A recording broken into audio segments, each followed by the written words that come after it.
In a world where laughter was king. No in a world, Jack. What do you mean, no in a world? It's not that kind of movie. Oh? Okay. In a land that... No in a land either. In a time... I don't think so. In a land before time. It's about a comedian, Jack. One man. No. When your life is no longer your own. What does that mean? When everything you know is wrong. That's wrong. In an outpost. No. On the edge of space. There's no space. A girl. No. Two girls. No. Now. No. More than ever. Stop it. A renegade cop. I hate you. A robot renegade cop. You're fired. You're fired. No, you're actually fired. I'm fired. Get out of the booth, Jack. No, I like it in here. You must unite what has been set asunder. We are TFR, Truth Frequency Radio.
Broadcasting to you from a large spaceship currently at war with mainstream science. Meanwhile, the peanut gallery is yelling at my producer, wondering why he has not contacted Fox News. Last night, Tucker Carlson said he would talk to a flat earther. Will this happen? Will Fox News finally start reporting on actual flat earth movements? Or will they report the fake news about the cruise of the flat earth community to the ice wall before the night walkers tear it all down? Hello, everyone, and welcome to Strange World, where the truth is often stranger than fiction. I'm your host, Mark Sargent, the creator of Flat Earth Clues, which propose that all of us are living inside a Tribune show enclosed structure, thousands of miles wide. Check it out at enclosedworld.com or just Google Flat Earth Clues. If you can't find it, well, you're just not very good at the internet. For those of you listening to this on YouTube and you want to hear the show live as it happens, please go to Truth Frequency Radio for the latest schedule. Currently, this show is on Tuesday nights at 7 Pacific, 10 Eastern. And yes, Caroline, if it is not... Wait, what day is it today anyway? Today is the 9th. That's weird. If it is not April 9th, 2019, then you are listening to a rerun. Quote of the day goes exactly like this. If opportunity doesn't knock, build a door. That's from Milton Berle. And that's it's a very interesting quote because Milton Berle was one of those great old-timey entertainers. Passed away a long time ago, and he carved his own path. That's absolutely for sure.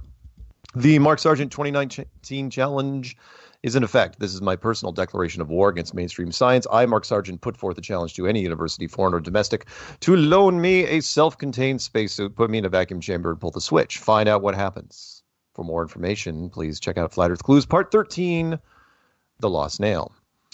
All right, we're going to do a call-in show, but before that, I've got a few announcements, but I'll give out the phone number anyway. It's 213-233-3998. That's 213-233-3998. Operators are standing by, and by that I mean me. So try to be nice because, hey, no matter where you go, there you are. First, I'd like to thank the YouTube channel Viva Fry Live. Or is it just Viva Fry? I can't remember. I should look it up real fast. If I sort by 1 week, no, it's just Viva Free. Fry, F-R-E-I. He and I did a little bit of an interview for a couple hours, and that was fun. The Fallen State debate is coming up shortly. That's going to be released this Friday, and I mention it because I cannot put it on my channel. They were really specific. I could put the trailer on there, but I could not put the highlights or the full interview. So there's a highlight video that just came out 7 hours ago. It's called 100% Sure Earth is Flat, Mark Sargent versus Jeff Zweerink. Zweerink. I guarantee during roll call, if your name starts with a ZW, you are going to be dead last. Called for everything that's alphabetical. Anyway, so it was fun. We did it. It's on video. We did it down in Los Angeles, California, with the Fallen State, and it was a lot of fun. And Patricia and Robbie Davidson were in the audience, and we had a really good time. And Dr. Jeff Zweerink, it's never going to roll off the tongue, is an astrophysicist. So check it out if you get a chance. It's coming up Friday. The highlights are out there right now. It's only 5 minutes of them, and I'm sure they're great. Also, I'm going to be heading down to New Zealand for the Flat Earth New Zealand Expo. You guys can look that up online. That's going to be the last week of April, and I'm coming back the first week of May, so I'm going to be missing a few shows, just so you know, but I'm going to do them all the way up until the day before I leave. I think a Tuesday is the 23rd, if I'm not mistaken. Tuesday the 23rd. Yes, I am going to be doing a show on the 23rd, but I am going to miss the 30th. And I think that's it. I think I actually can make it back for the 7th. So I think I'm only missing one show, unless Peanut Gallery corrects me on that, which is interesting. Will be Stranger while you were gone. Yes, who knows? Yeah, Strange World is actually going to happen while I'm gone. Just so you know, it's not going to be a rerun. There's going to be a special guest host, like they used to do with Carson or Jay Leno. Okay. And then the Calgary conference is going to be May 18th through the 23rd for me anyway. I'm going to be up there. In fact, I'm talking to the organizer tonight right after the show. The UK conference is going to be September 13th through the 15th. The Mount Shasta conference is going to be the 18th to the 23rd. At least these are the dates that I'm going to be gone. And of course, the Dallas conference is going to be in November. Also, don't forget, if you haven't already got it, check it out at channel DITRH, otherwise known as Deep Inside the Rabbit Hole, otherwise known as David Weiss, for the Flat Earth Sun and Moon app. All right. That's all I got for now. And then I will give you guys announcements on, there's another conference I'm going to be squeezing in. If anyone's going to be over in Stockholm, over in Europe, I'm going to be doing a one-day presentation thing over there, and then heading right back to the UK. We're working out the details. Nothing is absolutely written in stone, but it is going to be a busy September for me. I will not be around. All right, let's look at the peanut gallery, see what we got. Give the UK number out. All right, fine, I'll give it. Of course, the number to call in is 213-233-3998, and the UK number is your country code plus 44203. 393-2871. And of course, if you want to just call and listen and not have me pick you up, it's going to be 641-793-7117.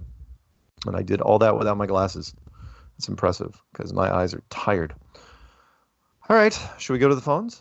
Let's see if Peanut Gallery has anything. You are going to be there. Show the respect. Oh yes, of course. I didn't say I didn't care about the UK. I'm going to the conference. Yeah, because I'm going to show disrespect to Roxanne Glenn. She could probably throw a mean right. I think she might be able to take me down. All right.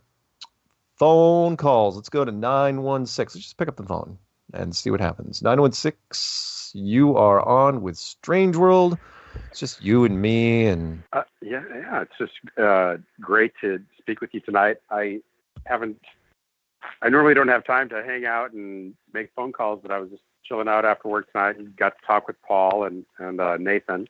Oh, cool. And so I was just hanging on the line, and you came on, and so I'm glad to talk with you too and say hello and tell you how much I appreciate your work and your sincerity and your effort, and I think you're doing a fantastic job. And well, thank you. Thank you. I try. I'm enjoying. Yeah, I think you try really well. It's really great. And one of the things that I wanted to talk to you about is recently you had mentioned, I've heard you mention, I enjoy all your interviews. I listen to almost all your interviews. I got time on my hands, I guess, during the day. I have my own business. I have downtime, so I get to listen to a lot of stuff. But yeah, when you're being interviewed and you say you can't prove that we live on a flat Earth, right? I would challenge that and say that, and I love your analogy of the wheat thins on the ball, because everything's so flat.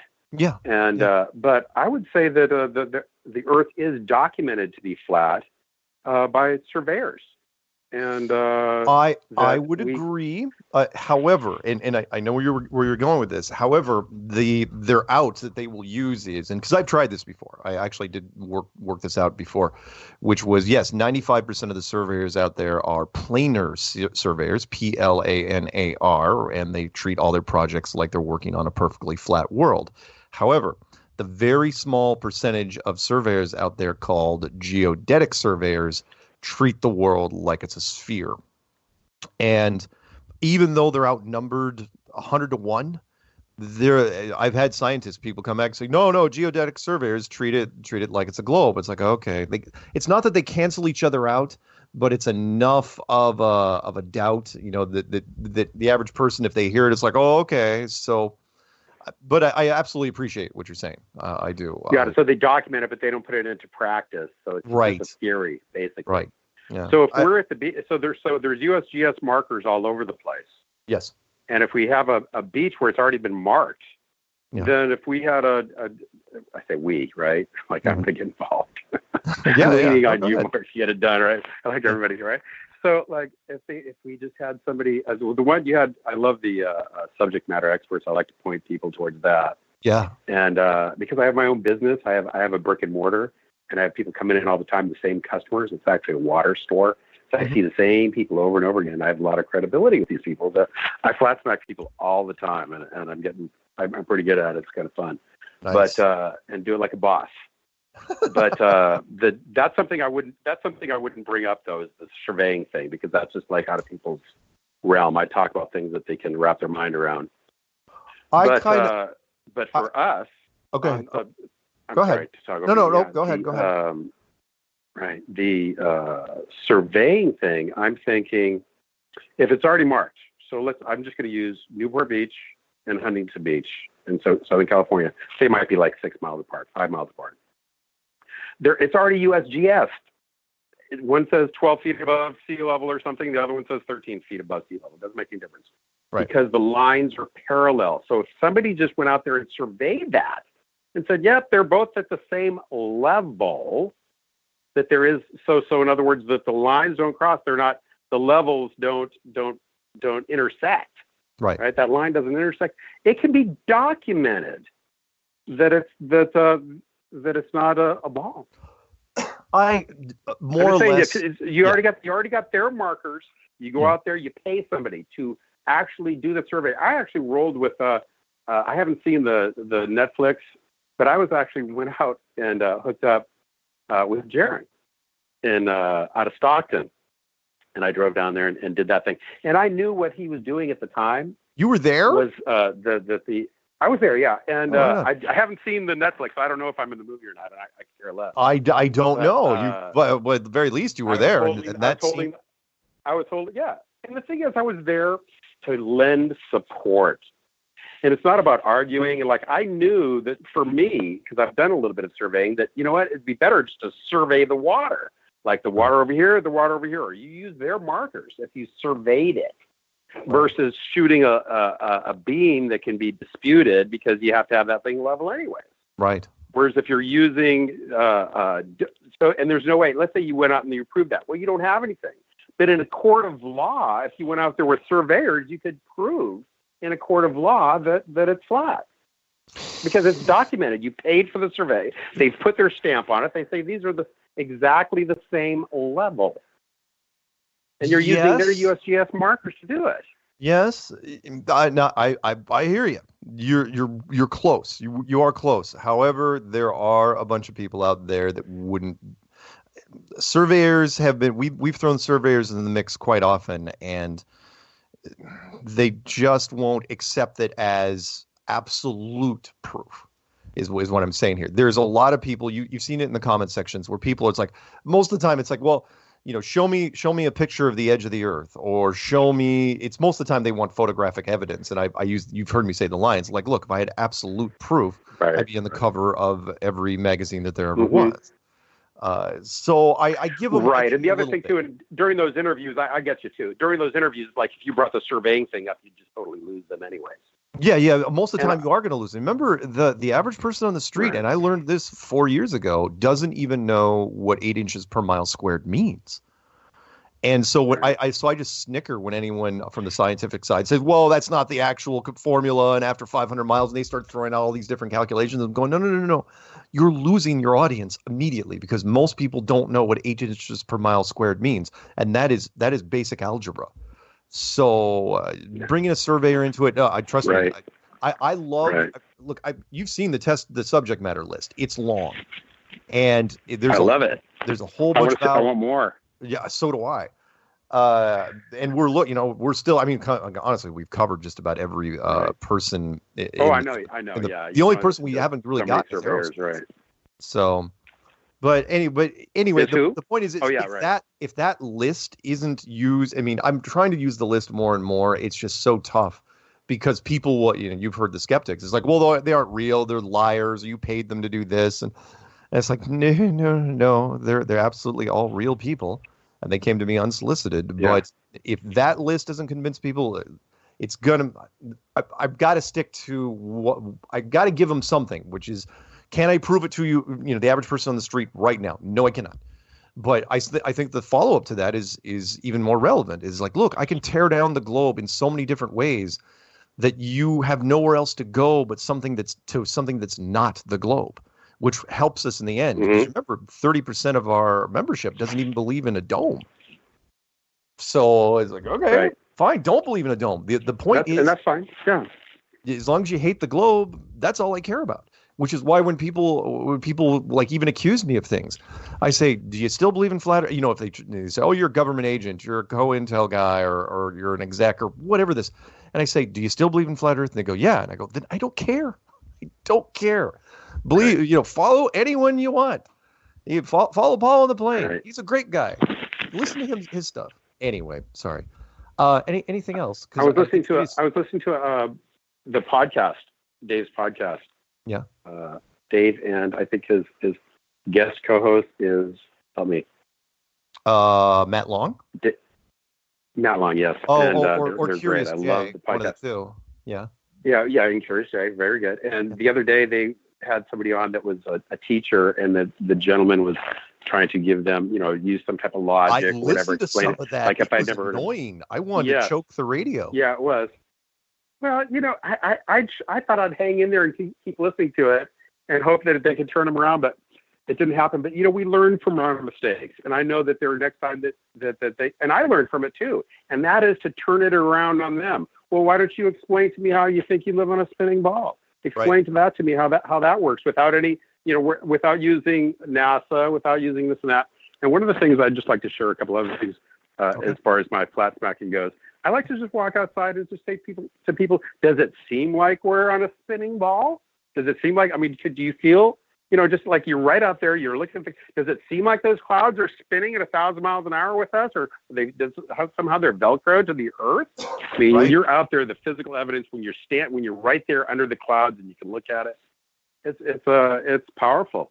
I agree. It's fun if we do this with love and I like what you always say is that I was you. Yeah. Again, I will not. I don't care who comes.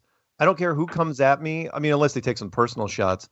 But if they come at me with anything, it's like, look, I can't get mad at you. I can't repel that sort of attack because I was there. I was literally on your side of the fence. So I'd be a hypocrite if I did, and so I won't. Anyway, hate to do this to you, but so I don't know who's in the chat, but I just want to say real quick. Sure. Yeah, I hope I can make it out to Sacramento on the 4th. I think it's the 4th of May. Right. There's a meetup out there. Shout out, and all you NorCal, Flat Earth NorCal, and all the people that would be out there. We got a good group show up last time, so. Yeah. I saw the pics. It's really cool. Effie Mishka does a wonderful job. That's Michelle, and she's great. Yes, I met her there. It was really cool. Yeah. Excellent. So nice chatting with you, Mark. Yeah. Thank you very much, and just really, really enjoy your work. Thank you, man. All right, we'll talk soon. All right. Have a good night. Thanks. Bye-bye. All right, let's jump over to 312. 312, you're on with Strange World, segment 1. What are we talking about? Did you say 312, Mark? Well, I'm talking to you, yeah, right now, 312. Oh, I'm so sorry, because I was saying I hope he didn't pick me up because there was like sirens going by, and then here That's in downtown okay. Chicago, I didn't want to.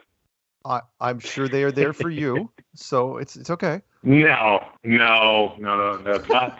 No, I hope not. Lock your door. Anyway,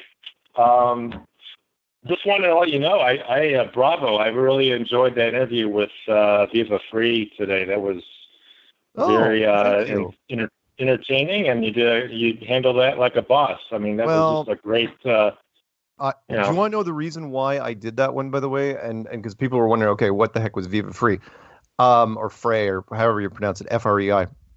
Yeah. Otherwise, he's an attorney out of Montreal, Canada, and he wanted to know the reasoning because he's thinking about this from a legal argument standpoint. What are the arguments we're putting forward? And so when I was talking to him and his chat room, it wasn't just him that I was talking to. It was because he went in blind. He wanted to absolutely have no exposure to this whatsoever. And so we talked just briefly, setting up the audio and video. And it's like, don't talk to me about any of this, because I want to have a reaction, a firsthand reaction to this. And when we were rattling stuff off, I could tell, because I really wanted to know from a legal standpoint how he was going to break it down. And all he could do was classify my argument style. That's all he could do, which was fine. I expected him to do this, and I was grateful because look, he only allotted an hour for it, and we went 2. And the chat room questions were pretty much on par with what I thought they would be, and there were a couple things that I liked about it. One was. That he even agreed, and this part kind of stunned me, was towards the end when he even agreed that the SpaceX, the convertible in space, was a sham, right? He like agreed it was a stunt. I go, yeah, but you have to call it a stunt. If it's a stunt, if it's fake, you got to tell people. Otherwise, it's going to come off as real. And he was struggling with that. He didn't know what to say. He was like, Yeah, I'm going, come on, man. You know full well it was fake. It was absolutely fake. And he's like, well, but he appreciated it from a PR standpoint, from a marketing standpoint. I go, yeah, I get that.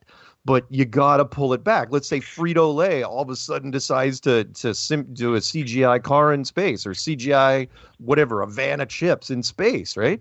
You got to pull it back eventually, because otherwise you're lying. I don't even know what the term would be other than false advertising. So anyway. Yeah, he didn't want to admit it. He didn't want to go there. I don't think he was ready for the, breakdown on how you guys just dissected that whole video. I mean, yeah. But I don't think he was ready yet. That's for another conversation. Yeah. But again, it was I'm glad that I did it, because I really wanted to know because he told me going in, he goes, I want to treat this like you're on the stand. And it's like, right on. Right. Let's do that. I want to see. I know, right? I want to see, because you're right. Go ahead. No, I'm just saying you're ready to take the stand, and you're ready to just hey, come on, bring it, because it's this is a real FE trial, and you're there, and it was and there was one point where he said that you set it up. There was 2 things that caught my ear. One was when he said you have an excuse for everything, and that was interesting because every other host up until now that brought that up didn't use the word excuse. They said answer. Every other host said you have an answer for everything, which is why they enjoyed it. It's like, you've got an answer for every question I got. And he said it like an excuse, like the answer wasn't good enough. But then he said, what you've set up is an argument that can't be beat. He goes, your argument line is unbeatable, but he didn't give it any weight. He's like, there's no way in. I go, yeah, there's no way in. Yeah, pretty much. Yeah. And he wasn't giving it the credit it was due. So anyway. Yeah, this lawyer talk. He was he couldn't say you have an answer, because then he would be, he would be backtracking. He wouldn't know what to do with it. But like when he asked you that first question, what's your number one, thing? And you said long distance photography. Yeah. And then I was like waiting for you to like get to the retired Air Force navigator that you had on. I refer people to listen to that like all the time, and because he was talking about the infrared or the radar, or it was just like Navy or Air Force navigator, Yeah, well, the Navy missile instructor was the guy that was talking about infrared and how he was hitting it with a 2-degree beam radar. I was a little hesitant about that, and only because at that point you're talking from a legal standpoint, you're talking secondhand, you're talking hearsay. True. Which is, he's there to cross-examine me, and all of a sudden you say, "Well, I heard a guy from another guy who got it off the back of a truck, said his name was Eddie." That's what he hears. So it's like. I was trying to do it without bringing those guys up because I guarantee you that's what he would have gone with. He would have said, he goes, no, right. I don't want to hear about, the testimony of somebody else. I want to hear you. And it's like, all right, fine. So we're you handle that classy. They're class act, man. I'm telling you, you're just like, I'm so proud to be associated with you and your group. I'm like, I feel, it's just like, it's like Cloud 9, but I'm trying to. Here's the other reason why, and we've got about 60 seconds to the break, just so you know. Which is the reason I was warming up for this. Reason why I wanted to talk to him. I really pushed this one as fast as I could, is because I am fully prepared that I think sooner or later down the road, some government agency is going to get involved, and it's going to turn into that whole Google Senate thing, where instead of Google sitting there saying, "What are you going to do about the flat Earth problem?" they actually bring us in. And they say, "All right, Mr. Sargent, tell us about, how are we going to deal with your flat Earth situation?" And then, I have to, Tony Stark them, basically. So. Exactly. Yeah. 10 years from now, Mark. I mean, I don't know. I don't think it's be 10 years from now. It's going to get that big. Anyway, any shout outs before we go to music? No, just Nathan Thompson is back on his channel, the official Flat Earth Globe discussion, and he's doing a ton of interviews on his Facebook, and just that, and appreciate your work, Mark, and I'll let you go. And all right, man. Talk to you again. All right, hey, you have a good night. We'll talk soon. You too. Thanks.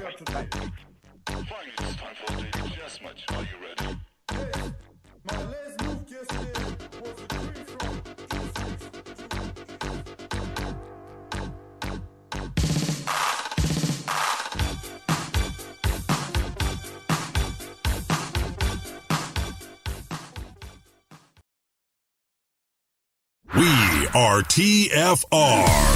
My faith in destiny is all I need to prevail. Truth Frequency Radio.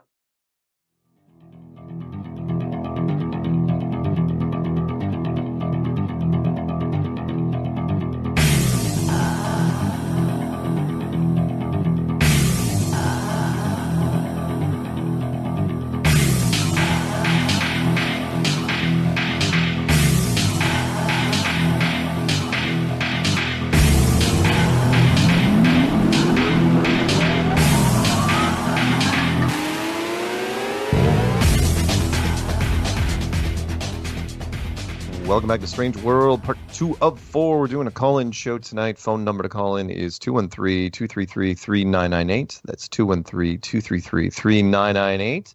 And now would be a great time to call because I only have one guy on hold from 910 area code. So if you were ever shy, this is the part where I try to coax people in. I say, you know what? You've been listening for a while now. I've been doing this show for over 3 years. And I know some of you have not called in. It's okay. You don't have to be nervous. It's just you. I mean, you've never heard me. I've done 200 shows, and I have not yelled at anyone. Oh, yeah, I've cut off a few trolls, sure, but that's just because they were being jackknockers. But anyway, think about it. Think about calling in. 213-233-3998. Promise I'll be nice. All right. Anyway, let's do 910 area code, then we'll go 920 area code. Weird, huh? All right, 910, this is your chance to shine. Just you and me and 3 million What's up, people. Mark? Hey, what's happening? What's going on, man? So, you know how we often hear people say, give me a scale model of this or that. Okay. So you take a basketball, you pretend that's your globe Earth. Mm-hmm. You take one of those little grips, the little bumps on the basketball. Let's say it's on the top. You're holding it in your hand. Okay. And you scale the man down to how big a man would be. Right. And the man's on top of the basketball, and he's looking straight up, and he sees the moon in the sky during the daytime. Okay. Now someone on the exact opposite end, the bottom of that basketball, he's looking up. Mm-hmm. Could he ever see the moon, no matter how large the moon would be or how far away it would be? Do you think he would see the moon? If it's a globe? No. Yeah. No. In fact, there's Exactly. globe charts that show where the moon would be blacked out. Or, moon has not risen yet. Yeah. Absolutely with you. Okay. So here I am, and I'm asking anyone out there that believes in a globe, give me your scale model. Make the moon as far away as possible as you want to. Make it as large as you want to. Now, if you do make it really, really, really large, the person on the bottom of that ball is going to be seeing a giant donut. They're not going to be seeing the moon I'm seeing. True. Wouldn't you think? Yes, yep, you're absolutely right. So the moon itself in the sky during the daytime, and you're looking up, proves the flat Earth. That proves it. Mm. Does it not? I like it, but it's not. Here's the problem. There is most of your people, and again, I appreciate that you're a three-dimensional thinker. Most of the people walking the sidewalks out there are not three-dimensional thinkers. Grab a basketball. I know. I know. I know what you're trying to do, but remember, for them, once they get involved with the moon, and then you throw out the statement that's like, this proves a flat Earth, they're be like, no, I don't know, because they just don't understand it. I know you've got a real simple way of explaining it to people, but there's just quickly, not. But I like it. I like your explanation. I mean, all you got to do, and you could just take their eyes, put it in front of their face. Put the ball in front of their face and say, could you see the moon? If the guy on the opposite side is looking straight up and seeing the moon. It's impossible. If you scale the man down, it's impossible. I hear you. I think of it this way, though. Proves. Our membership keeps growing, but most of the time it's because of the shotgun pattern approach. Which is what I did with the clues, and what a lot of people do when they're getting into content, which is you hit them with a death by 1,000 cuts. You hit them with so many things that they can't defend against all of them, and so some of them get through. And that's how we got most of the people. But I like it. Hang on, Peanut Gallery has a comment about this. He goes, you have to get two people on two different sides of the globe to say they see the moon at the same time. Don't think it's happened yet. Huh? Really? So how am I looking up and seeing the moon in the sky during the day, almost the whole day, for many days in a row? I agree. How am I doing that? I haven't heard one argument from the globe side to explain how I'm wrong. Not one scale model, not one argument, none, zero, zilch. I'm with you, man. So another point I wanted to make is, right. Have you ever seen this phenomenon? I was looking toward the east one morning, and this was probably 3 years ago. Mm-hmm. I was looking toward the east, watching the sunrise, and directly behind the sun, it was like a wall. It was just complete nighttime. And I'm looking at stars on the other side of the sun in the night sky. Have you ever seen that? I have never seen that before. And why didn't you grab a camera right then and there? Man, I was at work, and I was looking east, and I was like, oh, my God, this is crazy. But there was a wall of darkness, and I'm sure I'm not the only one that's seeing this. It's during the day, in the morning, you'll see a wall of darkness, and you'll see stars in the sky, and you'll see the sun rising, shining down on you, and it's daytime on your side. And that's what I think. If anyone sees that, I would love to see an image of that. That sounds so cool. I remember it was between the spring and the summer, so I'm going to try to catch it this year. All right. And if I do catch it this year, Please do, and take a whole bunch of shots. Take video. Get funky with it. Absolutely. Oh yeah, I will. Right. I will. So anybody else out there seeing that, just let us know. And yeah, man, appreciate the show. Hey, you have a good night. We'll talk soon, okay? And if I don't get any shout outs tonight, man, I'm gonna be very sad. Wait, why? Who's gonna shout you out? I don't know. If I don't get any shout outs, I'm gonna be very sad, man. Well, you got to call out your name if someone's gonna shout you out. Who? Shout out Jake, North Carolina. 910. Jake, North Carolina. All right. So somebody call in and say shout out Jake, North Carolina. All right, there you go. I will look. All right, man. Peace. Okay, see ya. All right, let's jump over to 920 area code. It's weird because there's a little red box that's popped up in the corner of my screen. You guys don't know, I've got like a DoD interface here, and it says we are being pinged by Soviet intelligence. So I'm a little leery about picking up this call, but you know what? I'm going to pick it up anyway. 920, you're on with Mark and Strange World. What's happening? I have a question. How much weed do you need to smoke to be high enough to see the curve? Asking for a friend. Asking for a friend. That is awesome. And that reminds me of, if you guys haven't checked it out on Comedy Central, the Louis Black show, or his segment called Back in Black, when they were talking about the conference in Denver, Colorado, and they cut back to him and he goes, well, what a surprise, Colorado. Well, there's not enough oxygen and tons of weed. So, yeah. How much weed do you have to smoke? I don't know. I'm not a big weed guy. It just never really did anything for me. So I would imagine I could ask a bunch of people like Effie Mishka. She's a great one, but what's I've just been waiting a whole week to make that joke. That really? You're not doing that as part of the counter American propaganda that America is just a bunch of druggies? Nice. I see what you're doing there. You're trying to recruit for the Communist Party again, aren't you? Oh, that comes later. Comes later. You can't make it too obvious. What? By the way, what? If you don't mind me asking, because I know you're in the States, and I know you came from Belarus, so you're familiar with both sides of the coin here. What did your husband? How did you meet your husband? Can we talk about that on air or not? Or not to. All right. Yeah. Because he works for an American software. We met online, and I deals leave with it at nationals. that. I'm not going to go further than that. All right. No, it's fine. It's fine. So, is it like, are you happily married? Yeah. Yeah. Okay. And if you weren't, would you tell me right now? Well, I don't know now that you dragged me to the flat Earth and all that. Well, isn't that the truth? I mean, seriously, I will never be able to date a non-flat earther. I can't. How does that even work? I've seen too many people that just get torn apart if one side does and one side doesn't. Oh, by the way, I think the Peanut Gallery actually has a quote for you. Holy smokes. Let's see here. Is marijuana addictive? Yes, in the sense that most of the really pleasant things in life are worth endlessly repeating.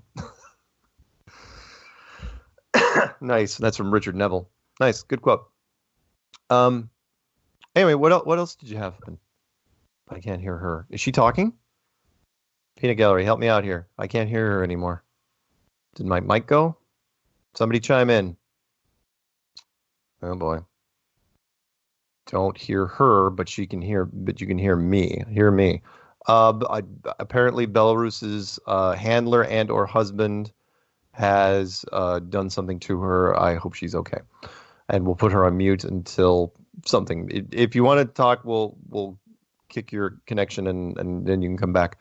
All right, phone number to call in. That was weird. We're talking about if her marriage was happy or not, and then all of a sudden, nothing.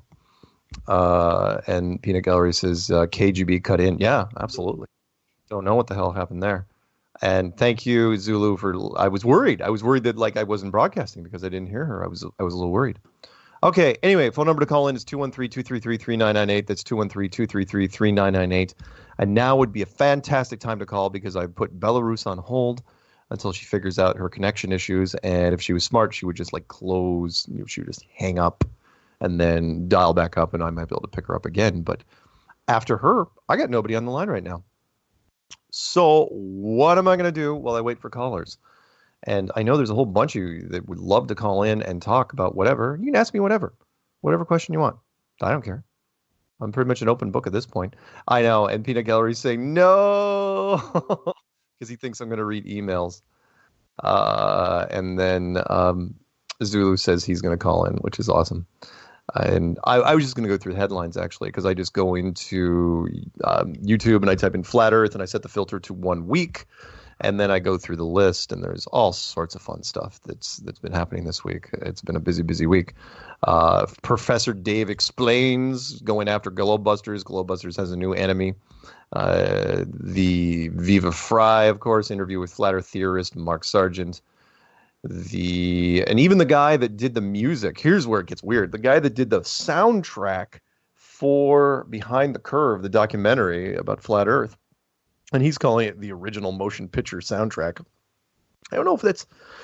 I imagine he's calling that because I don't think there's such a thing as a documentary soundtrack. But whatever. Anyway, sorry, going back. Oh, wow. And then, of course, everybody calls in. All right, let's... we got time. Let's grab 845 first, and then we'll pick up 951-505-480. All right, let's pick up 845 first.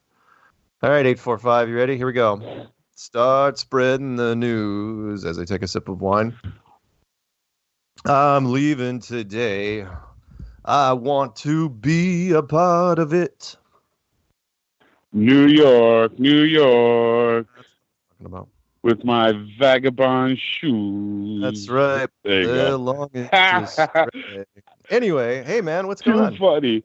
I was like, no emails. Dial. Dial.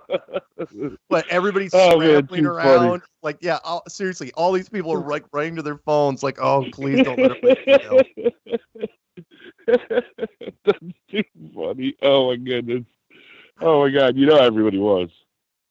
Yeah, exactly. Bill Duke, by the way, says he chimed in. He says more singing. No, you do not get to auto tune my voice or special editing. No, with Zulu One. No weird songs. Seriously, Bill, I appreciate it, but look, the world does not need me singing. Definitely. That's Zulu. I think would actually get away with it. Let's see here. Maybe. Anyway, so what's happening, man? Not much. Quick shout out to Jake in North Carolina. Hey, there you go. Don't want to miss him. No. Don't want to miss him. I like that guy for sure. Hey, he's a good guy. Yeah. Oh yeah, he comes up with some interesting stuff. Right. Oh my God. Shout out to Belarus too, even though her handler shut her down this evening. Yeah, what's weird is in all efforts of détente.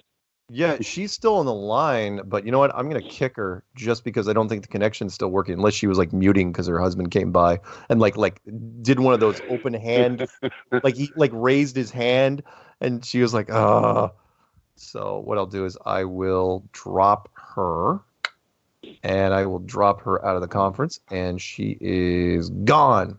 So hopefully she'll come back. We'll see. But you're still there. Hey, what else? Just curious. Well, I don't know. I'm sure you watched that Tucker video because you mentioned it. But I did. You know, so, yeah. Where's he going with that? I think his producers are thinking about it like a lot of shows. I mean, it's working its way up the ranks, and come on, it's been in mainstream enough that they can talk about it. But how do you bring Flat Earth into a Tucker Carlson segment? How do you do it? He's hardcore politics.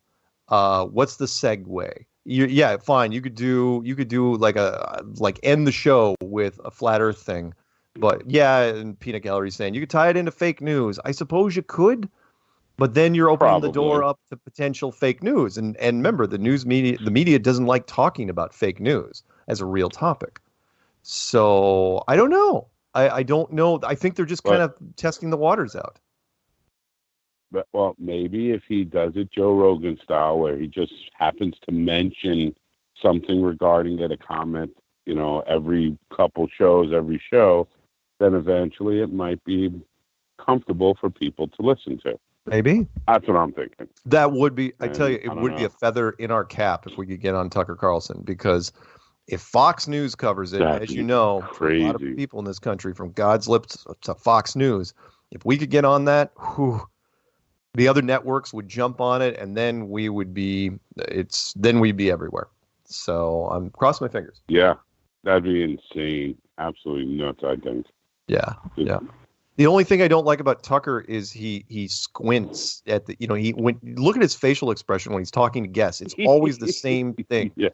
It's like this half concentrated, half constipated, half, I don't Do know. I smell poop in the room? What's going Exactly. on here? Yeah, it's like he's smelling something like he ate a bunch of eggs and he's smelling his own fart. It's not good. Oh, God. Not good. So. Oh, my goodness.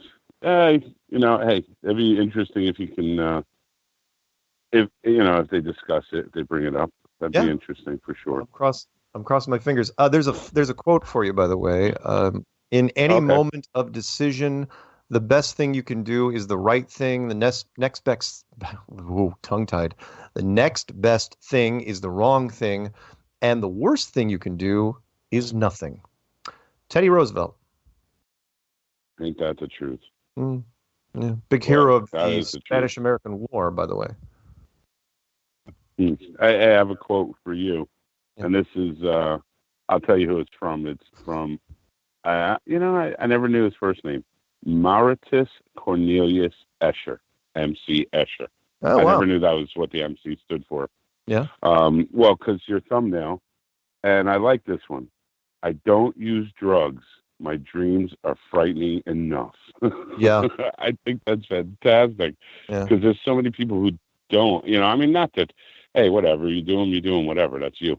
But there's so many people who don't, and then they're accused of it because they're flat earthers. Oh, you must be on drugs. You must be an alcoholic. You must be stupid. I've not been. I don't know. I have not been accused of that, but as you know, nobody will give me drugs. It's really tough. Most of my adult life, people would be like, there'd be drugs being passed out in the room, and they get to me. It's like, yeah, he doesn't get drugs. It's like, what? What's drugs? Why can't I do drugs? Skip him.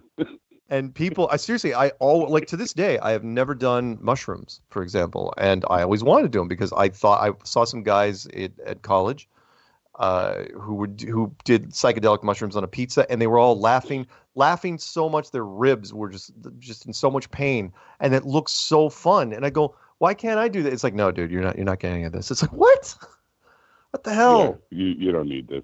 Well, yeah, you're good without it.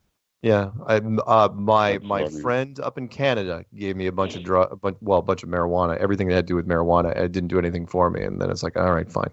So anyway, anything else? Not much. That whole Israel thing's been pissing me off because of the way they market it. It's just frustrating. Oh, you mean that Israel's landing on the moon in 2 days? That thing? Yeah. Yeah. Tell me how much. God. Tell me how much press that's gonna get. It just snuck up on people. Like apparently the launch was like a month ago, or something like that. Oh yeah. By the way, you're supposed to remember to plug your show on Thursday. I will. I know. It's on my list. but yeah, the Israel. Yeah, if you guys don't know, Israel is supposedly landing on the moon on Thursday. Not people, mind you, a probe, and they're going to be broadcast. Took a month. The what? And it took a month to get there. Yeah, it took a month to get there, the whole thing. And nobody was talking about it. And all of a sudden, here we are with an Israeli flag on this little probe thing. It's going to be touching down in 2 days. Israel. Whatever. See, I wonder if they're going to produce photos, which will be the same photos that China produced, that NASA produced. Yeah. Because years ago, before I was even into flat Earth stuff, I remember when China first got there with their probe and they released photos, and everybody was all over them saying, these are the same exact photos that are on NASA.gov. What are you talking about? How could they be producing the same exact photo? Well, because it's all fake. That's why. Now I know. Yeah. Oh, it's crazy. And I hear I don't think it's going to be bad as the Tesla car, but it's going to be bad because a lot of people will be like, it'll be bad because it's going to come from the source. I'm not knocking Israel. Hey, great country, wonderful. But come on. Yeah, compared I know a bunch to of the Israelis. world, I love them. You're not known for space exploration. So no, the credibility you're is known for fighting in the desert. Yeah, that's what you're known for. Yeah, you're known you guys are the best for at fighting in the desert. Exactly, conflict in the Middle East. That's what Israel's known for. They're not known for. Anyway, all right. Any shout outs? I do want to pick up one more call before the break. All right, shout out to everybody, especially Jake in North Carolina. Nice. You're the man, and Belarus and Peanut Gallery and everybody in chat. Karen B, Mama Bear, love you. Patricia, everybody. Everybody's fantastic. I love all of you.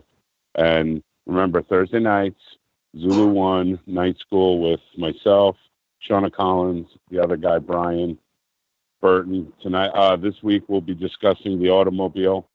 And not necessarily how to fix one. We might jump into some of that, but mostly how it impacts society and how it's just such a big, component of society. Nice. The automobile. Cool, man. Thank you. You're the best, Mark. Thank you. Shout out to Mark Sargent. Whatever. Awesome hey, get better. We'll talk soon. Keep okay? it up. Okay. Cool. Thanks. Yeah. Bye-bye. Bye. All right, let's jump over to 951 area code 951. You got about 3 minutes till the music runs. What are we doing? Hey, yo, what's up, man? How's it going? Hey, it's Uber Josh down in Flat Earth, California. Dude, so can you see an atom? No. Like up until nobody has been able to see an atom, right? That's admitted by science. What's the next step up from atoms? You can see some amazing things with electron microscope. You have to look this up. They can do some sort of computer imagery, but when you're talking about atoms, then you're talking about that whole wave particle thing. So if you're talking about the individual atom with the things rotating around it, no, you cannot see it. Well, I sent you a link through Hangouts. Okay. It's actually through Popular Mechanics. Okay. And you will be shocked because apparently, they're showing you a picture of an atom. You mean with the protons and the neutrons, the electrons, and the orbiting things and the whole 9 yards? No, but they're saying that you can see this thing with your bare eye.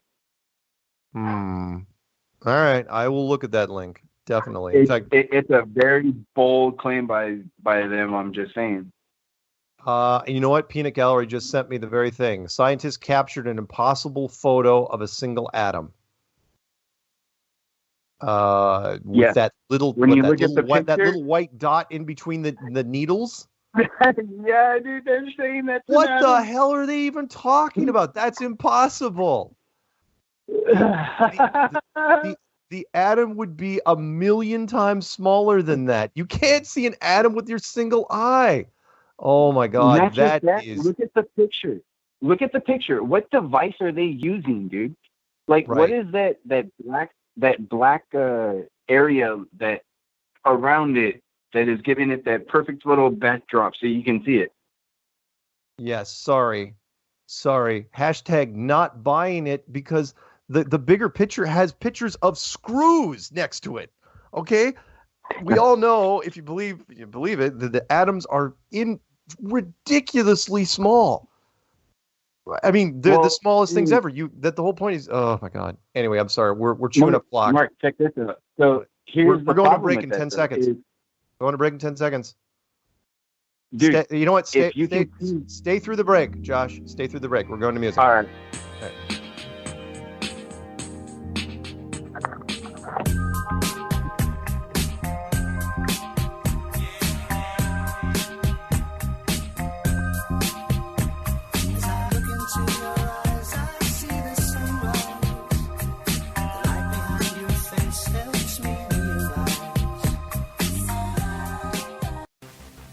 Truth Frequency Radio is your number. Wherever you are, make it Truth Frequency Radio.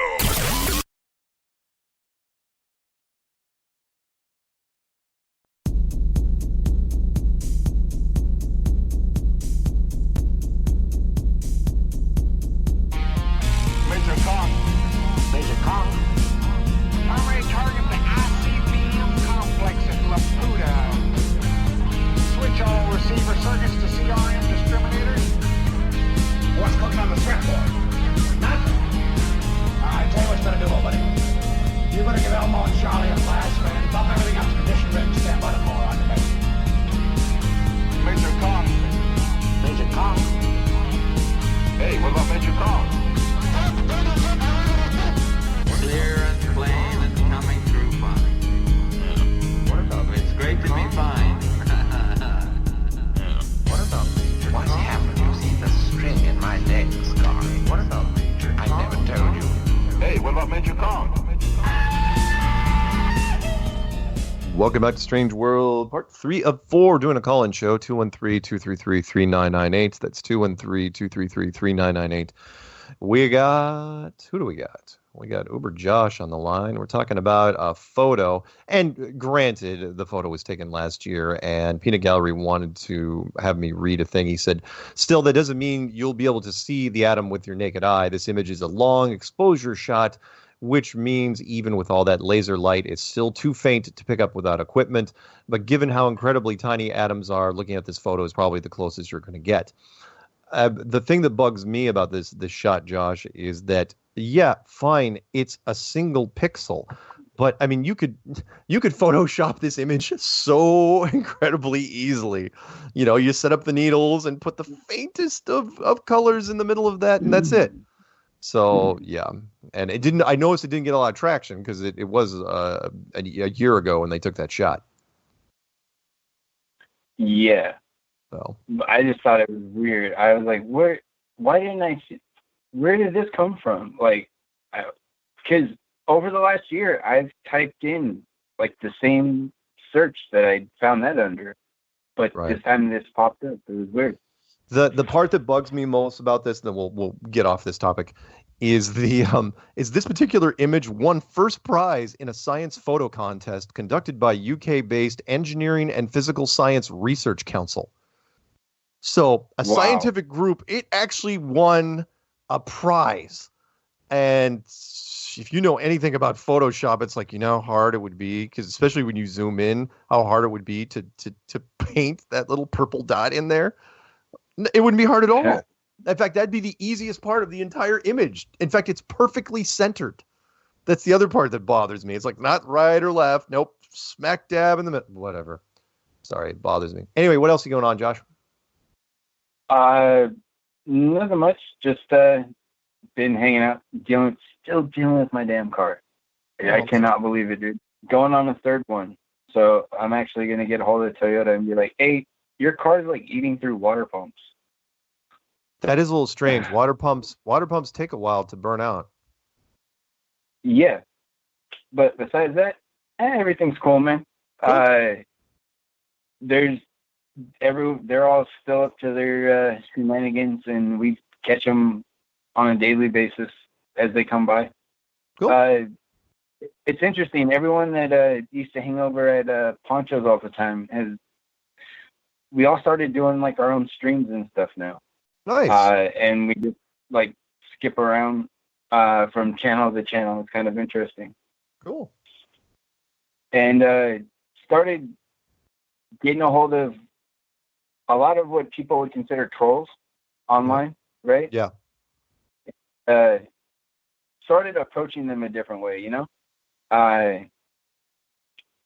Because we started realizing that take away this whole argument of flat versus globe, and a lot of us actually agree on a lot of other like conspiracy topics, a lot of other like life topics.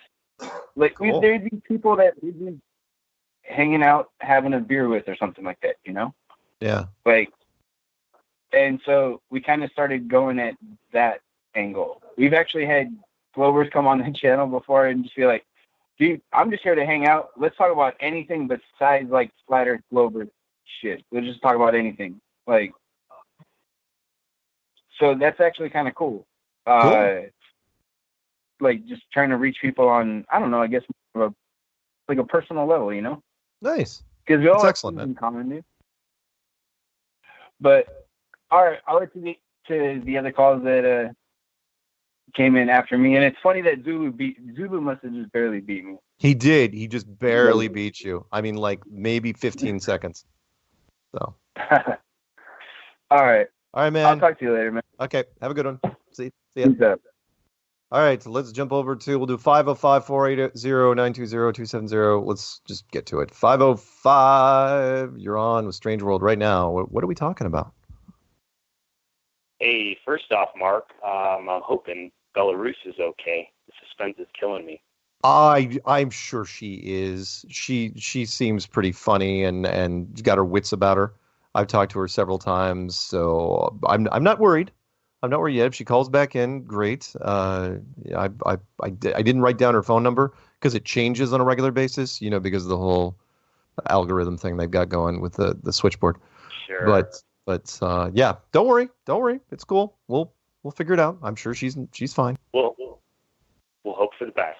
Exactly. The Israel rocket that we were just talking about again came up. Right. So, do you think they just didn't plan the speed to be very low on that rocket I don't know. To get to space? Did they? I don't know. Yeah, I'm sorry. It's just so comical. It's like, really, out of all the countries, you're going to say they're going to put a probe on the moon, even though we had the Google X Prize, and Israel was part of the Google X Prize that had happened 2 years ago. And the first one that gets to the moon and sends an image back wins like $20 million.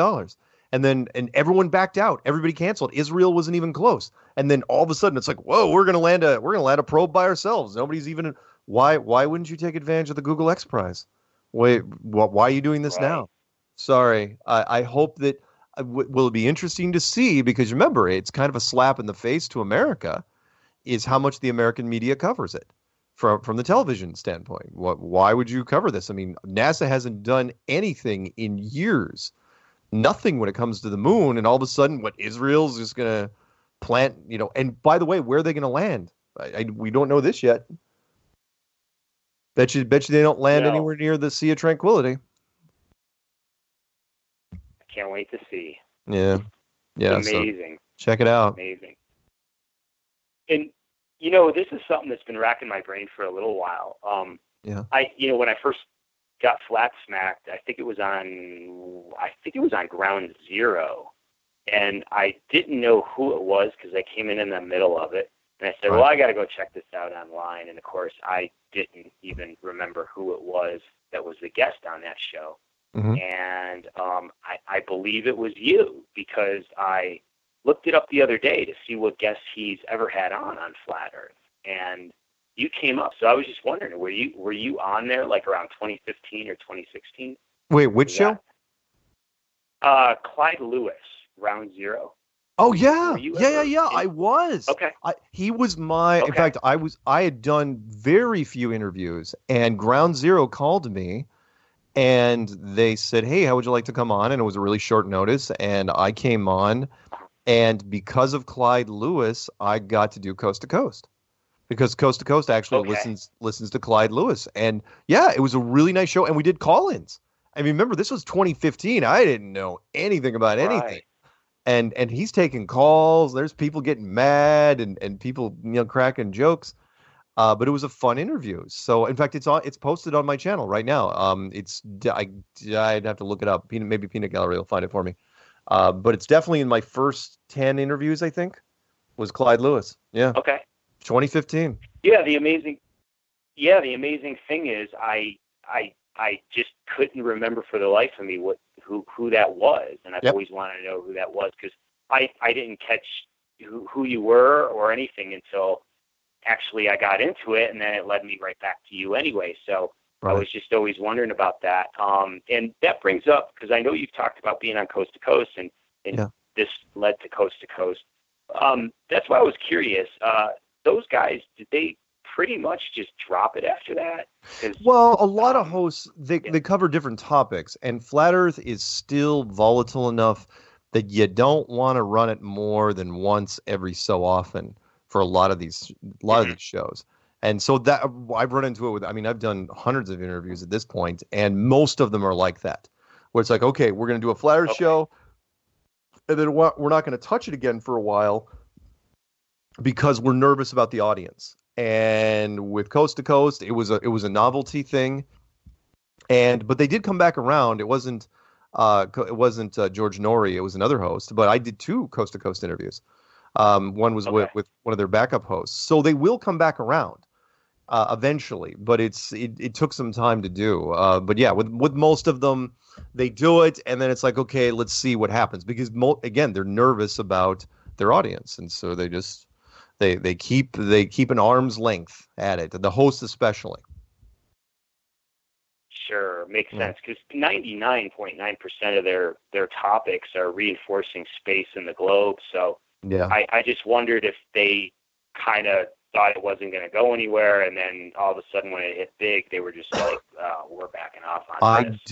I don't know. I mean, it was really weird because the interview shouldn't have happened at all with George Norrie, but he let me know up front on air that he believed 100% in the Apollo program, which was his warning to me, which was, do not attack NASA. And it's like, okay, I will not attack NASA. So anyway. Wow. Yeah. That's but great. The rest I've been curious about. Ground Zero. If you ever get a chance, it's on there. It's posted on YouTube. It's literally in my interviews playlist. In fact, Peanut Gallery is probably tracking it down. April 2nd, 2015. Yep. Interview number 9. Yeah. Yeah, that's what got me into it, because I just didn't know who you were, and then it took me a while to actually look into it, and then I was always wondering who was that mysterious guy on Clyde Lewis. Yeah, that was me. Well, I mean, I don't think there was even anybody else doing. I mean, Eric DeBay was doing a few interviews. Matt wasn't doing them. So in the United States, there was only a couple of us doing them. So. Yeah, that was the only thing you could find, is those 2 guys, I think, and then you shortly after on YouTube. Back before you could actually get to some good, real Flat Earth stuff. Now it's pretty much impossible if you're just Googling it. Yeah. Well, anyway, thanks for bringing me down memory lane there. Oh, yeah, happy to do it. To get your insight on that, and thanks for flat smacking me and ruining my life. Oh, hey, that's what I do. Awesome. Yeah. Yeah. No, happy to do it, man, and thank you very much for calling in, okay? Awesome. Thanks a lot. And I'll do a quick shout out to Ross and Andy in California. Where are those guys? And I hope they're okay. All right, those guys, Beverly Hills. Yeah. Yeah, what happened to those guys? About 6 months. So if you're out there, give a call. All right, man. I want to know if you're okay. Okay. Take care, Mark. Stay flat. Bye-bye. Okay. Take care. Bye. Let's go to 480. 480, you're on with Strange World. What's happening? Well, hello, Mark Sargent. It's the Hoary Sheet Show. How you doing, man? Hey, Hoary. How are you? How are you? Doing all right. I wanted to announce something that I'm bringing to the table, because it's going to be pretty cool for pretty much the whole Flat Earth community, including content creators and everybody. Mm-hmm. And it's called Flat Earth TV Guide. Ooh. It's an idea that an old friend of mine gave me. He was talking about doing it himself, but he was dragging his feet. And he's really upset that I'm doing it. But, ex-friends and all, I wanted to go ahead and do it now, so I'm doing it. And what it's going to do is going to basically show you who's broadcasting on any kind of regular schedule. Like you go on Tuesday or whatever in this time slot, and I got you on there already, but it's also going to be for people who don't stream on a regular schedule. I'll have a little spot for them showing when they plan to stream that day, as long as they get to me, within a few hours or the day before or whatever, the case may be. It's a good idea. Like a special event. Yep, and then I'll be filling the gaps, with people from Truth Frequency Radio's lineup and Flat Earth Radio Live, or FER Live, because people get the two confused. Anybody, I'm just going to go look for all the best shows that I know are already streaming regularly, and I'm going to add those first and see how it goes. But I might eventually color code it so maybe people can see different kinds of podcasts on there too. I'm playing with it. There's also going to be ad space, so if it gets big enough and people want to advertise their channel for all to see, they'll have a banner left for that or some space left for that. So some stuff going in the works there. Flat Earth TV Guide. Cool. How about that, Mark? I like it. Flat Earth TV Guide. Awesome. Yeah. And for anybody who wants to see it, it's going to be going live, within the week, probably, within a couple of days. But if you're trying to find it on YouTube, it's going to be hard to find. So go to tinyurl.com/Flat Earth TV Guide, and it'll be there. And thanks, Mark. Anything? Well, I don't know. I'm just trying to catch up in Flat Earth. But what do you think about the two suns? I want to ask you that question. What do you think about this two suns thing? Have you weighed in on that yet? No, not yet. I haven't. I usually I've been leaving most of that to DITRH, Jeffrey Grupp, and or Karen B.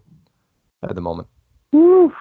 Okay, I'm gonna have to look into it then. I thought I would get a little bit of your taste on that, and I got to watch the last episode of Glowbust just to see what they all said. I saw the title and I was like, oh boy. All right. Well, thanks, Mark, for taking my call, man. Have a good night. All right. Talk soon. Bye-bye. All right. Bye. All right. Let's jump over to Brian. Brian Burton, Master Gunner. Brian Burton, 502 area code. Are you there? I'm always here. Cool. Scary, isn't it? Yes. Hey, that photo of that atom. Yes. Still there? I lose you? Yeah. That Popper Mechanics photo. I have one question. How did they get all the other atoms to leave the area just to get that one? Exactly. I mean, I can't get my cat to do what I want. They got all the atoms that are supposed to be in the air there away just to hold one there. You there? Yep, I'm here. Sorry about that. Oh. Is that probably me? Well, see, they took all the atoms away from my phone. Yeah, that's my question is they don't explain how they did that part with everything in there. It is a completely doctored photo. You might as well, I mean, what's the next award-winning photo going to be? Is it going to be of a black hole? Is that the new one coming up? You're actually going to have a photograph of a black hole? Sorry, that's how I equate this. It's. Sorry, when you look at, you guys haven't seen the shot yet. You just look it up online. Photo of an atom. When you zoom in on it, anyone that knows anything about Photoshop knows that you could fabricate that in 2 seconds. So terrible, awful. Well, forget even fabricating it. The question is where'd all the other atoms go? You know what I'm saying? It's one of those. Trust me, I remember growing up with all sorts of books about the relative sizes of everything, and everybody knows atoms are so ridiculously small that no one could ever see them with any physical device ever. That thing was just fine. Yeah. It was a quarter of a grain of sand, but you could see it with your naked eye. Yeah. It's just ridiculous. Hey, one other thing. I was watching one of your the debate you were doing. Which one? Or whatever trailer coming up, and the guy was talking about how gravity fits everything. Right. Yeah, I haven't seen the whole thing yet. Maybe you brought it up, but if you remember, mainstream science says they had a flaw with all the gravitational because there wasn't enough mass in the universe to meet their equations. So they had to create something, remember? Right. Yeah. They had to create dark matter, the theory of dark matter, to compensate for all the, quote, missing mass to allow for the gravity formulas. Yeah, dark matter. Don't get me started. Physicists spending their entire lives focusing on dark matter, even though it is a fringe theory in science. Well, it is. But I thought it was neat because the guy was telling you, he sees the star movements and the planet movements, and the gravity works for all that, and the formula works for everything like that. But he didn't say if you add dark matter into all that. Right. Because if you don't, then it doesn't work, they say. Yeah. So his own, quote, proof doesn't work unless he adds something they don't know exists yet. They're assuming it does. Yeah. No, I liked talking to that physicist. One, because he considered himself a Christian, and he's trying to bridge the gap between Christianity and science, and which means he is not loved in the scientific community. So I applaud him for coming out, for coming down to L.A. But it was, you guys will get a chance to see the whole thing on Friday. I think we talked for pushing an hour, so it was. Cool. It's a fun thing, and it was weird because Robbie Davidson and Patricia Steere were there. It was like a full, there was a whole full set of seats, but there was nobody there. It was really private. It was only camera teams and his people, and they weren't even thrilled about letting Robbie and Patricia in, and neither of them could even record with their phones. And I'm not even allowed. Very few interviews am I forbidden to do this, but they said you can't mirror it on your channel. So it's like, okay. And I had to sign a waiver to that effect. It's like, okay, I don't mind.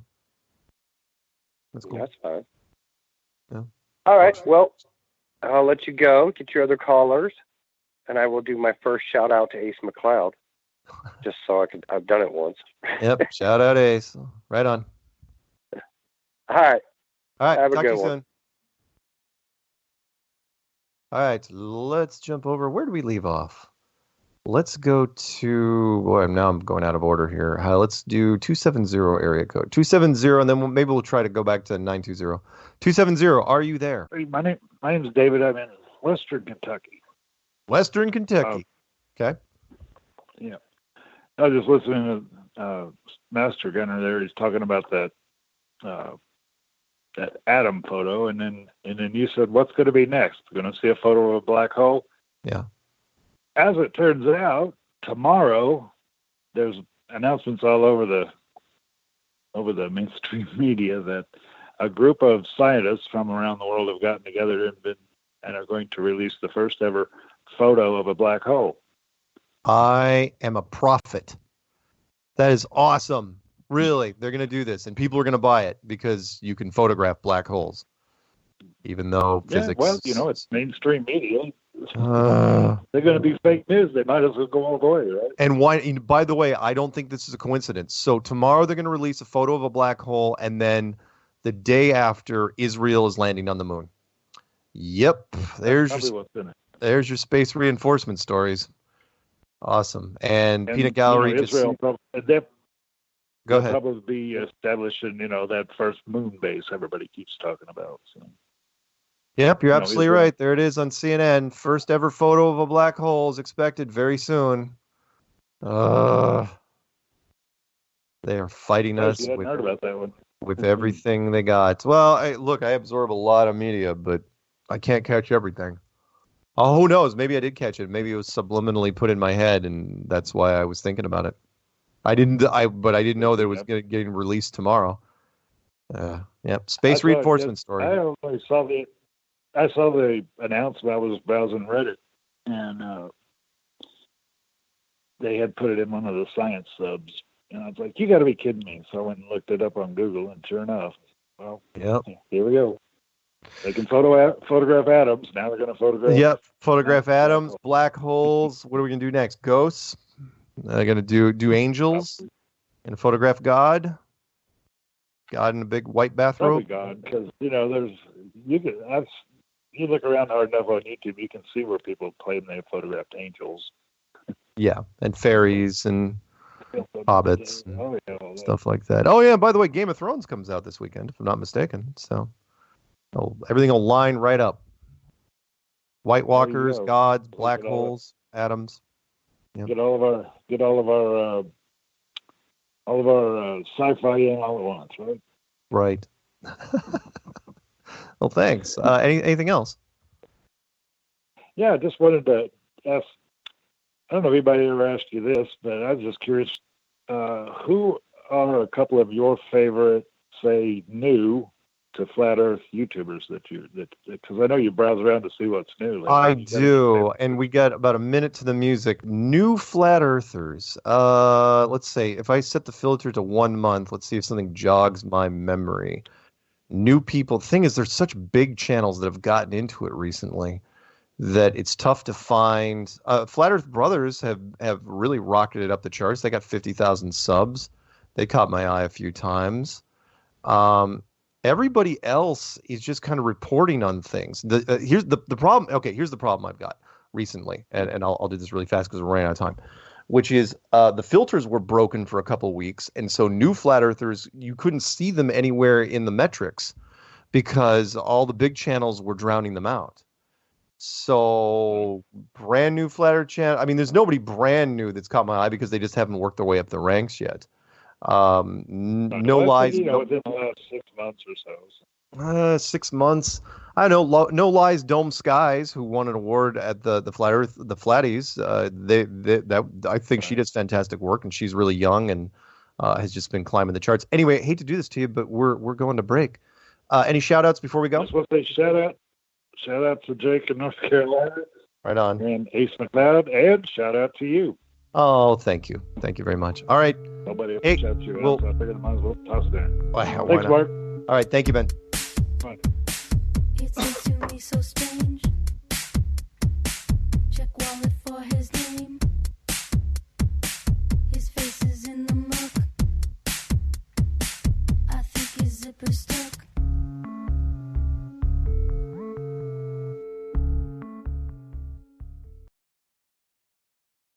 No hate, no hype, no fear. We are TFR. Frequency Radio.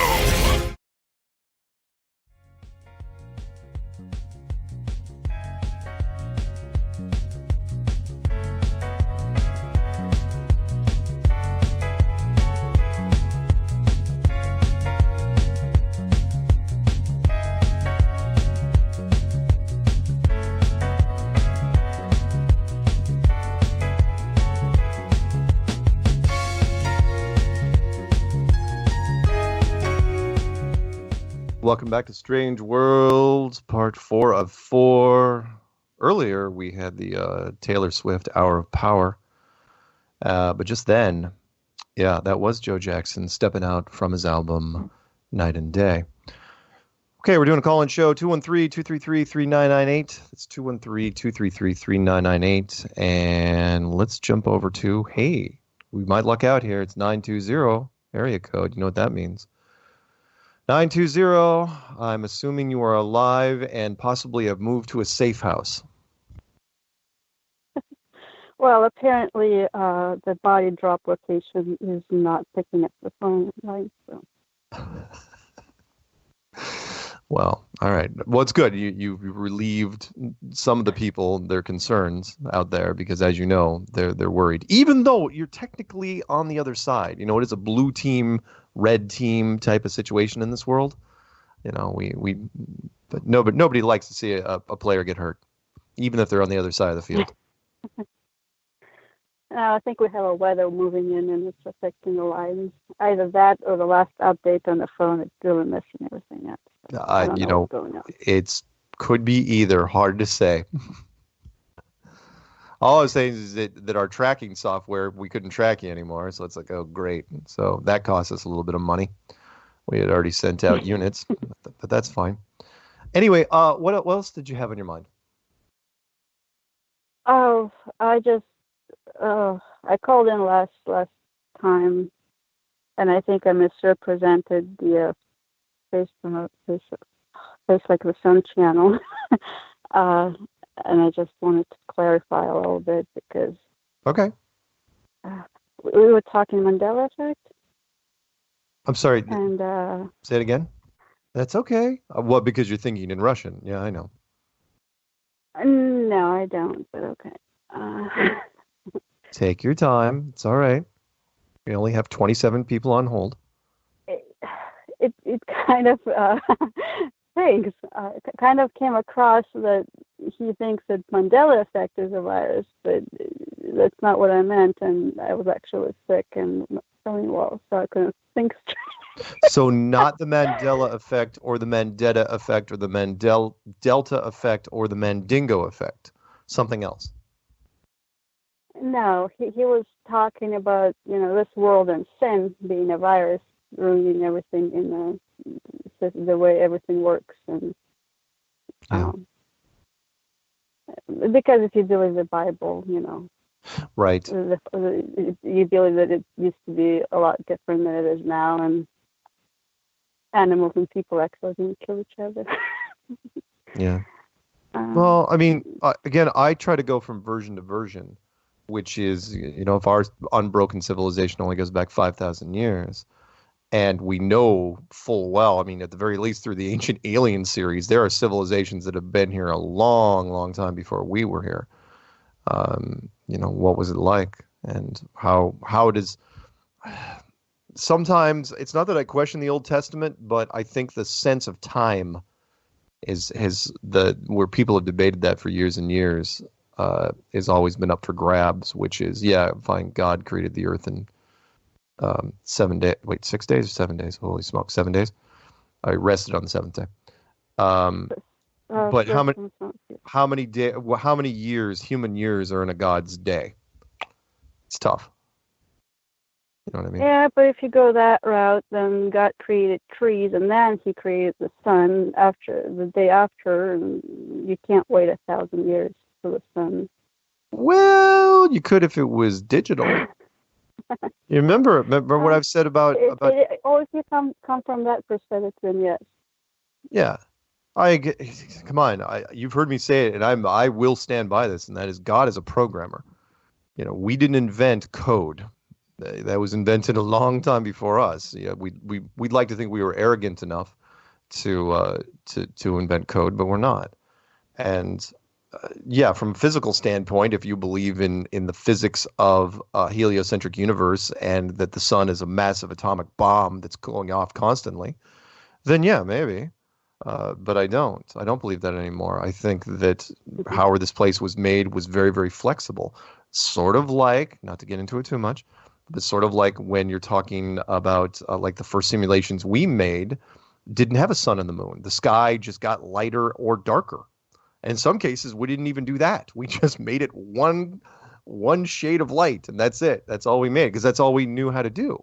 And then we got better at doing things. I think that even God, when He was making this place, had to kind of learn on the fly. And you're saying, well, God's all powerful. And it's like, well, I still think God subcontracted a lot of the work because he's a busy person. So. Yeah, I don't know. I'm not going to get into the argument. I know. I just wanted to clarify, because I wasn't just representing myself. I was representing somebody else's thoughts.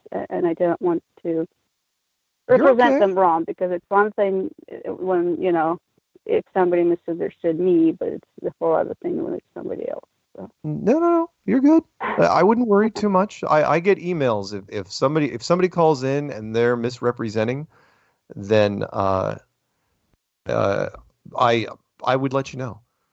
Hang on, the Peanut Gallery. Peanut Gallery's mentioning something. Let's see. Okay, it has nothing to do with the call, but that's okay. I will try to read that later. Anyway, sorry about that. Anything else? I know the show is kind of winding down, and we got 20 minutes left, 19 minutes left. Any other things you would like to? I was actually wondering about the stars.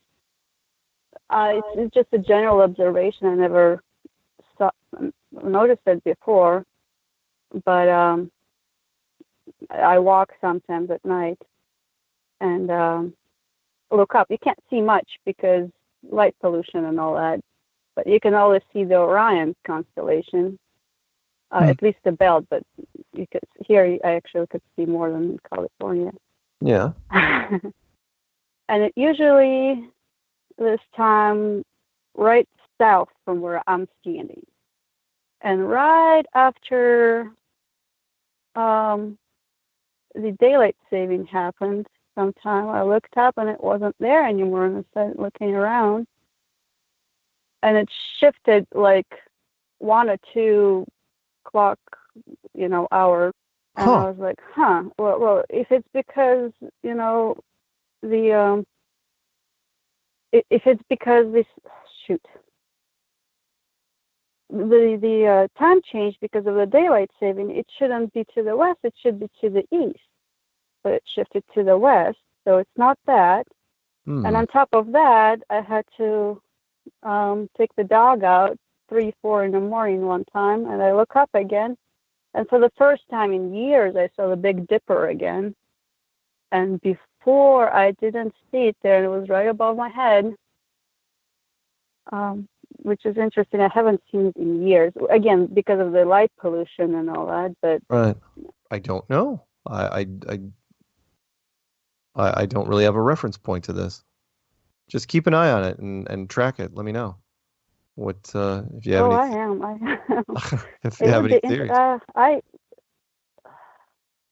I just started looking up in the sky again when I got into flat Earth because I had such a sense of peace over the whole matter. A lot of people afterwards. do. Yeah. I just when I'm outside, I look up and yeah. Yeah. Well, hey, I'd love to keep talking with you. However, as you know, it is a call-in show, and there's a couple more people I gotta grab before we sign off this evening. So thank you again. I'm glad you're alive. You know, again, people were worried, and you know, fine. keep your skills honed, and don't let your guard down because you never know. and again, we'll talk soon. Okay. All right, let's grab 304. 304, you're on with Strange World right now. Part 4 of 4. What are we doing? Mark, speaking of code, have you read the book The Day After Roswell by Colonel Philip Corso? I have not. Give me a summary. Oh, you gotta get it. But pretty much, when they went to the crash site, they recovered a lot of things, and one of them was circuitry. You know, it didn't come from man. It was those little beings that came out of the craft. Right. They got that stuff, and they reproduced it, and you know, night vision. Pretty much after that, it's so much in that book that they found at the crash site. Sure. Pretty interesting. Like you said, we didn't invent code. No, we didn't. And computers didn't hit the big. They were as big as what, your house? Yeah, and then they got a lot. They got a lot smaller, really, really fast. Yep. Right.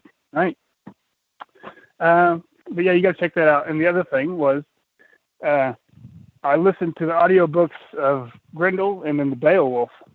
And there is a ton of reference to the shape of the Earth. It's been a long time since I've listened, or I read it in high school. But it's been like 14 years since I've went back at it. But there's so much in reference to the shape of our Earth.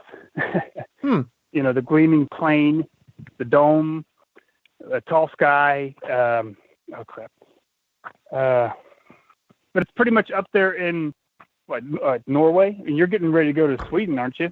Stockholm? Yeah, no, Sweden isn't until the fall. So, but yeah. I'll have to remind you then to ask somebody up there what their thoughts on the Epic of Beowulf is, if it was an actual tall tale or, Yeah. And what their thoughts on it are. Cool. Yeah, I'll try. I'll remind you when the time comes. I'll try to do that. And since you're here, I might as well do a little recruiting. Anyone out there that still plays games and you still want to do Flat Earth, when I'm compiling videos, I'm jumping into Warcraft. The guild is literally called Flat Earth, the only guild in the world of Warcraft that's called Flat Earth. We are on the Stone Mall server. All you have to do is come in and say, hey, I want to join, and I'll set you up. So there you go. Oh, yeah. Right on. Anybody come on. Join the guild. And of course, when you go into the guild, your first rank is called Nathan. I don't know why you did that. Because you can name the rank anything you want. And so instead of like rank 1, 2, or 3, I just named it Nathan. So there you go. Anyway, man, any shout outs? Anything else? No, that's it, man. I appreciate everything you're doing. Keep it up, everybody. All right. We'll talk soon. Stay flat. Okay. Bye-bye. All right. So let's jump over to 254 area code. 254. You're on with Strange World, and you've been on hold for at least 30 minutes, so I apologize for that, but hey, it happens. Oh my gosh, did Brian Burton just do that? What? He asked what my area code was on Mark Lily One's channel. I was like, dude, I've been on hold forever. That's okay. What's happened? Nothing's happened. I really, Mark, I don't know if you know who this is, Shanahoe. I used to call you all the time. That's all right. And cool. My mother-in-law is obsessed with you completely. Oh boy. She watches your channel. Show?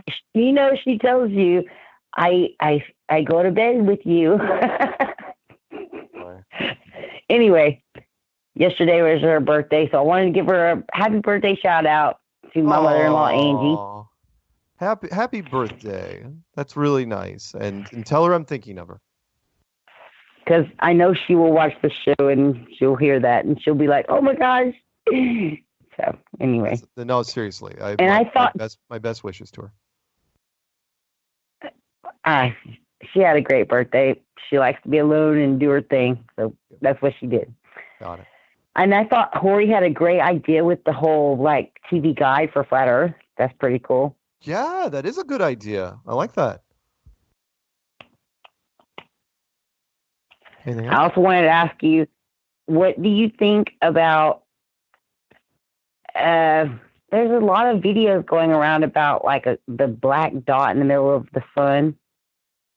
And it's I know it's hard to kind of say out there, but there's camera filters now that build in black dots. And in fact, they've had them for a number of years. So why does it build it right into the middle of the sun? Right in it doesn't move like a filter, like a flare or something. It doesn't move like that. It stays in the middle. I don't know. I wish I knew. I don't know either. I mean, a lot of people are like, it's because it's too bright for the camera shutter, but is that because that black dot is actually what the sun is and everything else that we see is just like the brightness of it? And it's so bright in the center that it can't be captured by the camera because it's so bright and it's tinier, maybe, possibly. Okay, that's just one point I wanted to talk about. Oh, okay. I know it sounds stupid, but so did Flat Earth to me the first time too. yeah. I'm not gonna cut you down. Why? What else you got? Okay. Any questions for me? You want to know what? You're always getting lots of questions. I was curious if you had any questions for me. I don't know. What's your favorite drink? How's that? Oh, my favorite drink used to be Mountain Dew, but it's not anymore. I haven't had a Mountain Dew in a year. But now my favorite drink is Keystone Light. Yeah. All right. All right. I don't know what else I got. That's your question for me. I meant like a Flat Earth question, what, any... Because you're always getting interviewed. I know. Well, no, I mean, I could ask you stuff, but I mean, then it kind of turned into a personal thing, and people would be like, "Are we on Match.com? What's happening?" So, no, I've been married for 20 years, so it would not be that. I was just curious if you had any questions for me. Oh, come on! I know people that are married 20 years that are very unhappily married. So don't well, give me that. I've been happily married for 20 years. I absolutely wouldn't do it. I've been happily married for 20 years. All right. Of course, it was rocky at the beginning because, after you get that weird thing going on when you first get married after a year and stuff gets rocky, but that just happens.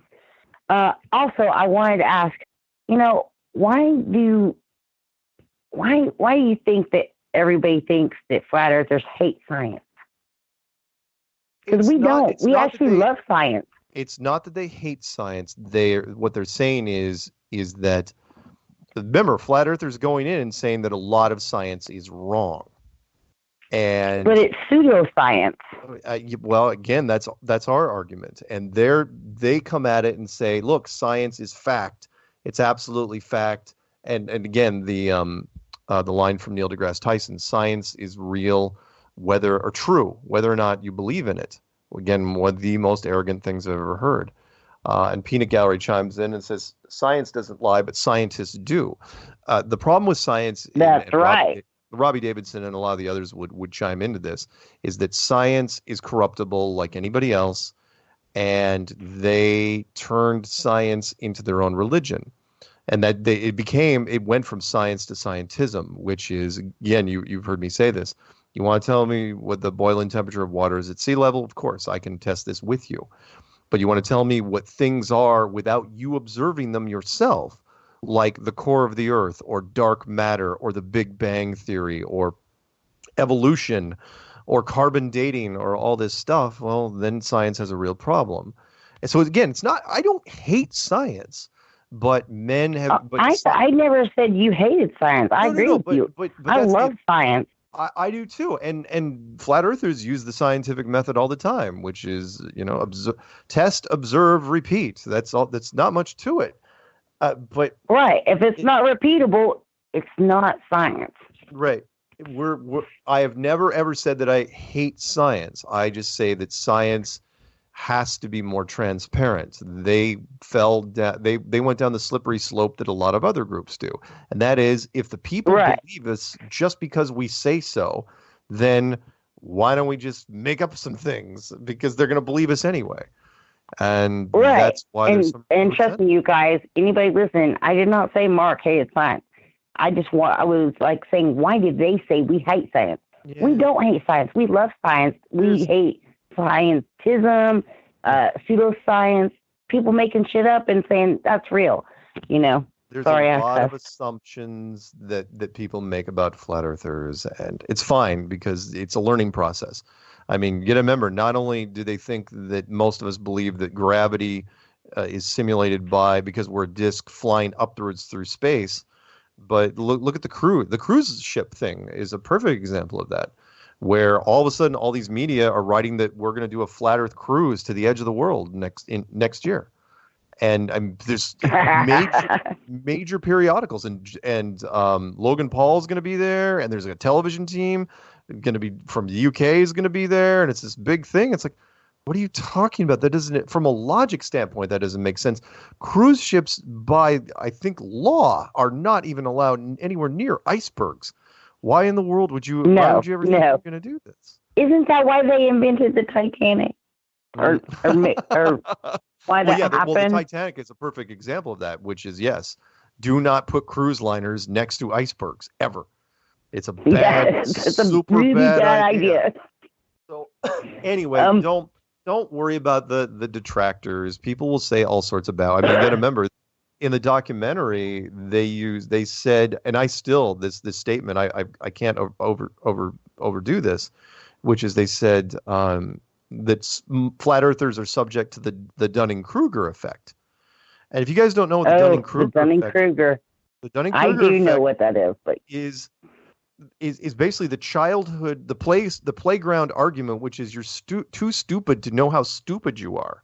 Some PhD actually had to submit a paper on this, and it was published, and it's known as the Dunning-Kruger effect. And that's really all it says. I mean, they spent a ton of time and money, and it was peer reviewed, which basically says, yeah, some people are too stupid to know how stupid they are, and therefore they'd believe anything. It's like, really? You actually made a paper? I thought the Dunning-Kruger effect, I thought it was like, well, when you talk to somebody, they pretend to know what they're talking about, even though they have no idea about the subject. And they just were like, yeah, well, I know all about that. Well, that, again, you boil it down even further, and that is, you're too dumb to know how dumb you are. It's like, wow. Yeah. I mean, seriously, to get it's like getting an insult from a PhD. That's all you're doing. However, there's a problem with that is if you're smart enough, intelligent enough, whatever you want to call it, if you're intelligent enough to understand what the Dunning-Kruger effect is, then you don't have it. It's not happening to you.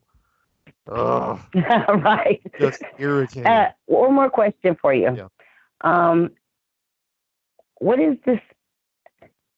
Do you know who Big Bear is? Owen Benjamin, yeah.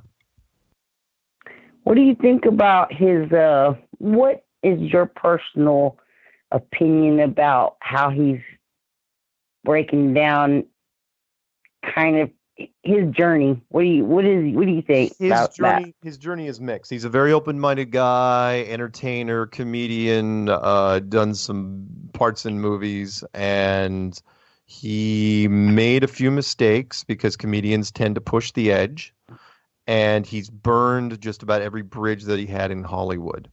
During that bridge burning time, he decided to document it all online and put it on his YouTube page.